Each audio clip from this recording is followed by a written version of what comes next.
دو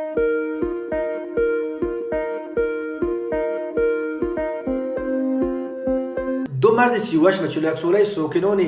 شهر دوشنبه به آن ایدار میشوند که ماه ینور سال 2022 برای فریب از دو ساکن پایتخت 5 ماشین را با ارزش $192,000 و از یک ساکن دیگر دوشنبه با وعده خرید دادن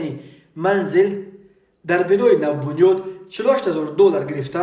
تا آل آنها را فریب داده گشتند. هنگام گذراندن چاره‌بینی‌های اپراتیوی جستجویی از جانب کارمندان میلیسا دو مرد 38 و 41 ساله ساکنان شهر دوشنبه با گمان قلابی دستگیر کرده شدند. نام بردگان ماه ینور سال 2022 برای فریب به باوری مرد 34 ساله ساکن پایتخت درآمده از او автомاشین تمغه لکسوس 570 را با ارزش $70,000 امریکایی نرخ‌گذاری کرده گرفته وعده دادند که مبلغش را در مدت یک ماه برمیگردانند، اما автомاشین را فروخته مبلغش را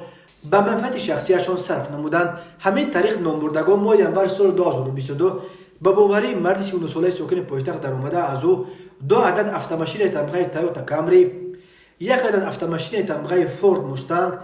1 عدد автомاشین مرسدس بنز را جمع به مبلغ $122,000 امریکایی نرخ‌گذاری کرده گرفته وعده دادند که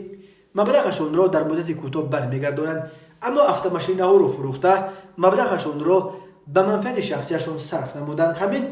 همین طور مردان در بالا ذکر شده ماه ینور سال 2022 برای فریب به باوری مرد 32 ساله ساکن پایتخت درآمده از او $48,000 امریکایی گرفته وعده دادند که در حدود شهر دوشنبه از بناهای نو ساختمان منزل استقامتی گرفتن می‌دهند، اما مبلغ‌ها را به منفعت شخصیشان صرف نمودند. نسبت گمان بر شوندگان پرونده جنایتی از طرف پروکراتور گنرالی جمهوری تاجیکستان با ماده 247 قسم 4 کودش جنایتی جمهوری تاجیکستان آغاز کرده شده تفتیشات